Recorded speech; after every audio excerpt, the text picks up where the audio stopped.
నమస్తే welcome to పురా local. ప్రస్తుతం మనం దొంతన్పల్లి ప్రొద్దుటూర్ ఇటు మోకిళ్ళ మధ్యలో ఉన్న తొలాగు వాగు పైన ఉన్నాం అనమాట. ఇది నాలా. ఈ నాలాని కబ్జా చేసి కేఎన్ కన్స్ట్రక్షన్స్ వాళ్ళు ఒక పెద్ద గూడ కట్టేసారు. ఇక్కడ నుంచి ఈ నాలా మీరు నాలాని చూడొచ్చు.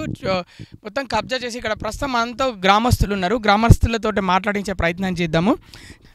ఈ వాగు సంబంధించి మీకు ఎప్పుడు కబ్జా అయిందని తెలుసు? ఇది తోలాగానే ఉంటుంది. ఒకటి తోలాగు, ఒకటి మెయిన్ వాగు. అసలు అప్పట్లో మెయిన్ వాగు అనేది తోలాగానే మెయిన్ వాగు. ఏదో అప్పట్లో తెగిపోయి అది అక్కడ జరిగిపోయింది. మూసే ఇది కూడా మూసే లెక్క. ఇల్లే పాయలుగా అయింది తోలాగు. ఇదే మెయిన్ అప్పట్లో మన తాతల కాలం నాడు. తెగిపోయినాక అక్కడ పెద్దగా అయిపోయింది. ఇది మామూలుగా ఉన్నది. ఎక్కువ వాటర్ వచ్చినప్పుడు ఇళ్ళకి వస్తుంది. దీన్ని మొత్తం కబ్జా చేసారు కేఎన్ఆర్ కన్స్ట్రక్షన్ వాళ్ళు. మొత్తం కబ్జా చేసేసిండు. ఇదేమో బార్డర్ ల్యాండ్. మోకిలా పుద్దటూరు, మ్యారేజ్పేట, పుద్దటూరు 3 పొలిమేర కలిసిన ల్యాండ్ ఇది. ఇక్కడ కబ్జా చేసిండు, ఇక్కడ కబ్జా చేసిండు. మొత్తం ఇది మళ్ళీ 30 సర్వే నెంబర్ మొత్తం బప్పర్ ఉంటుంది.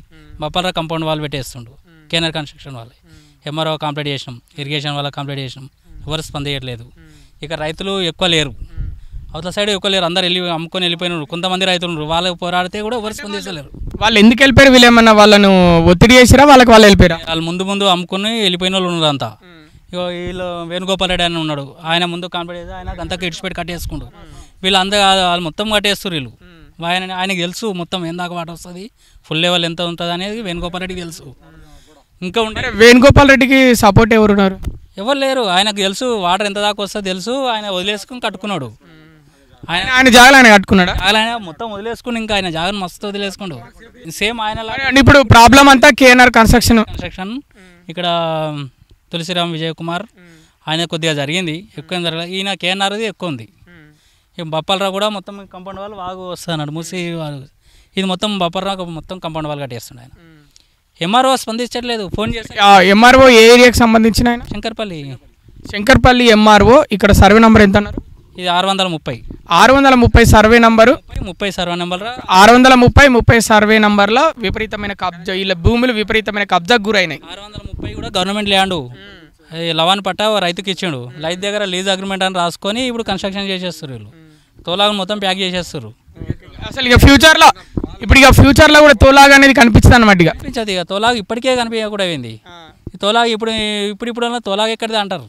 మా పిల్లల్ని అడిగితే కూడా తోలాగా అంటే ఏంది అంటారు. మీరు చిన్న ఉన్నప్పుడు తోలాగా ఎట్లుండేది?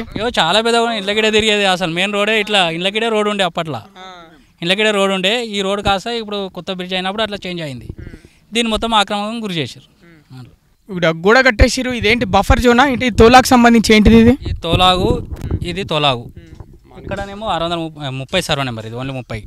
అవతల బఫర్ ఉంటుంది బాగా. అదే 50 ఫీట్లు బఫర్ వదిలేయాలని, వాళ్ళు 50 మీటర్లు బఫర్ వదిలేయాలని, మూసికి 50 మీటర్లు బఫర్ వదిలేయాలి అని వాళ్ళు వచ్చి చెప్పారు. ఇరిగేషన్ అది ఇప్పుడు రీసెంట్గా ఇప్పుడు మూసి ప్రక్షాళన కూడా తీసేస్తున్నారు. కాల్ చేసినప్పుడు కూడా 50 మీటర్లు వదిలిపెట్టి కట్టుకోమని చెప్పినాము. నడుస్తుంది ఆ కన్స్ట్రక్షన్. వాళ్ళు రిప్లై ఇస్తారు. కానీ వీళ్ళు వర్క్ నడుస్తూనే ఉంది. రన్ని ఎవరు కట్టిరు ఇప్పుడు ఇంతవరకు? కన్స్ట్రక్షన్ వాళ్ళు, కేఎన్ఆర్ కన్స్ట్రక్షన్ వాళ్ళు మూసినది పక్కనే 50 మీటర్లు లెక్క చేయకుండా గోడ కడుతున్నారు. ఇప్పుడు సీఎం పాలన ఏముంది? ప్రతి బఫర్ జోన్ కానీ FTL కానీ మొత్తం కూల్పేస్తారు. ఇప్పుడు మేము కాంప్లీట్ ఇచ్చినప్పుడు కనీసం కట్టకుండా ఆపాలే కదా. ఏ అధికారి ముందుకు వస్తలేరు. సర్వే నెంబర్ ఎంత? 30. అంటే ఆ 50 మీటర్లు మూసినది పక్కన 50 మీటర్ల వరకు కూడా కడుతున్నాడు. ఇటు 30 సర్వే కంప్లీట్ కట్టేస్తుండు. వాగు దాకా కట్టేస్తుండు. మూసికి ఆనుకొని కట్టేస్తుండు. ఇక్కడ 690 ఉంటుంది ఎక్స్ట్రా గవర్నమెంట్ ల్యాండ్ అనేది. ఇది కూడా పుద్దటూరు రెవెన్యూ. ఏం పట్టా? అది లవాని పట్ట. దాన్ని కూడా మొత్తం ఆక్రమించేసిండు. తోలాగా అనేది 690 వాగు వాడనప్పుడు రైతులకు చేసుకోనికి ఇచ్చిరు. అప్పుడు ఇప్పుడు దాన్ని కూడా రైతుల దగ్గర మామూలుగా నోటిఫికేషన్ రాసుకొని దాన్ని కూడా పేపర్ రాసుకొని దాన్ని కూడా కబ్జా పెట్టేసిండు. ఆ రైతు ఏమంటే నేను లీజుకి ఇచ్చినా వాళ్ళకు ఏం చేస్తారో నాకు తెలియదు అంటుండ్రు. రైతు అంటే రైతుల మీద నెట్టేస్తున్నాడు. రైతులు అట్లా అంటారు. నేను లీజుకి ఇచ్చినా వాళ్ళకి ఏం తెలియదు, వాళ్ళు ఏం చేస్తారో నాకు తెలియదు రైతు అంటున్నారు. ఈ మొత్తం వాటర్ పోకుండా చేసేస్తున్నాడు. ఇప్పుడు దాదాపు ఇక్కడ ఈ ఏరియాలో గవర్నమెంట్ భూమి ఎన్ని ఎకరాల వరకు కబ్జా అయింది? ఇక్కడ 2 ఎకరాల చిల్లర ఉంటుంది. ఇది ఒకటే దగ్గర 690 సర్వే. 690 survey number. 2 ఎకరాల చిల్లర. ఇక్కడ నది మరమ్మతు ఉంటుంది. దీనికి నది మరమ్మతు ఉంటుంది. ఇంకా 30 సర్వే నెంబర్కు అదే ఆక్రమించండు. మొత్తం వాగుదాకా కంప్లీట్. అంటే నది మరమ్మతును కూడా మొత్తం ఆక్రమించేసాడు. ఇక్కడ ఈ సైడ్ ఇంకా చాలా ఉంటుంది తోలాగు. అది పొద్దటూరు మోకిల మధ్యలో. ఇదేమో పొద్దటూరు దొంతన్పల్లి రెవెన్యూ మధ్యలో. అది అట్లా ఇది ఫుల్ ప్యాక్ అయిపోతే వాటర్ అంతా వన్ ఫ్లో అవుతుంది, వన్ సైడ్ ఫ్లో. అక్కడ రైతులకు మొత్తం ఇబ్బంది. ఇప్పటికే బ్రిడ్జి మీకు వాటర్ ఇక్కడ వీళ్ళు గోడలు కట్టేశారు కాబట్టి వాటర్ అటు మెయిన్ రోడ్కి ఎక్కి మూసీ నదిలో పడి అటు ఊళ్ళలోకి వస్తున్నాయి అన్నమాట. మొత్తం అక్కడ వేరే రైతులకు వస్తాయి, బ్రిడ్జి మీకు మొత్తం వెళ్తున్నాయి, వన్ సైడ్ వెళ్తున్నాయి. ఇక టూ సైడ్ వారేది, వన్ సైడ్ వస్తున్నాయి వాటర్. ఇప్పుడు మీరు ఈ తోలాగును అనేది పునరుద్ధరించాలని మీరు కోరుకుంటున్నారు. ఎలా ఉన్నదో అలా ఉంచాలి అని మీరు చిన్నగా ఉన్నప్పుడు ఎప్పుడు అప్పటి నుంచి ఎలా ఉందో మీ తోలాగు మీకు మళ్ళీ అట్లనే కావాలంటున్నాము. ఈ బఫర్ జోన్ కూడా వదిలేసి చేసుకోమంటున్నాం. ఏమన్నా ఉంటే బఫర్ జోన్ అనేది ఉంది కదా, మీకు ప్రాబ్లం ఏం లేదు, రూల్స్ ప్రకారం ఆయన కట్టుకుంటే మీకు ఏం ప్రాబ్లం లేదు అంతేనా? ప్రకారం కట్టుకుంటే మనకేందుకు కూడా. ఇప్పుడు గవర్నమెంట్ వదిలేయి, వాగు వదిలేయి, నువ్వేమన్నా చేసుకో, మాకేం అవసరం. అంతేగాని మొత్తం ఇష్టం వచ్చిన నన్ను ఎవడు ఏమనలేడు అన్నట్టు కడుతున్నాడా? అంతా కంప్లీట్. ఇక ఏ గవర్నమెంట్ ఏ లెక్కకి వస్తలేదు. ఎంఆర్ఓ ఫోన్ చేస్తే కూడా స్పందిస్తలేరు. మేము ఫోన్ చేస్తే కూడా లిఫ్ట్ చేయడు. లైవ్లో మేము కూడా ఫోన్ చేస్తాము. అంటే ఎంఆర్ఓలు అంటే ఈయన ఏమన్నా కుమ్మక్కయ్యారు అనుకుంటున్నారు? అయ్యారు ఫస్ట్ కాంప్లైంట్ చేసినప్పుడు అందరూ వచ్చారు. మళ్ళీ ఫోన్ చేస్తే ఎంఆర్ఓ వస్తలేడు. ఇరిగేషన్ వాళ్ళు కూడా సరిగ్గా రిప్లై లేదు. ఇరిగేషన్ ఫోన్ లేపి నేను చెప్పిస్తున్న వాళ్ళకు చెప్తా అంటున్నాను, అంతే. వాళ్ళు వస్తలేరు. మరి రానున్న రోజుల్లో మరి దీన్ని పై అధికారుల కంటే ఎట్లా ఎమ్మెల్యే ఎంపీల దాకా దృష్టికి తీసుకెళ్తారు అనుకుంటున్నారు? ఎంపీలతో కూడా కాదు, ఇది కలెక్టర్ దాకా పోగలదు. అంటే కలెక్టర్ దృష్టికి వెళ్ళాలి.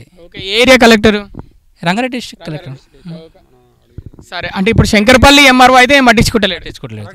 ఇక మీరు కలెక్టర్ దగ్గరికి వెళ్ళాలనుకుంటున్నారు? పోలీసు వాళ్ళకి చేసినా పోలీసు వాళ్ళు మా ఆధీనంలో లేదా అంటారు. వాళ్ళు ఏమైనా ఉంటే కంప్లైంట్ వస్తాం, కానీ రెవెన్యూ గురించి మేము స్పందించలేమని అంటారు. డైరెక్ట్ పోతే కలెక్టరే ఇక మాకు. ఎంఆర్ఓ ఇప్పుడు ఇక్కడ ఎంఆర్ఓ స్పందించాక ఇంకెక్కడ వెళ్ళాలి? చివరికి కలెక్టర్ దగ్గరికి వెళ్తాం.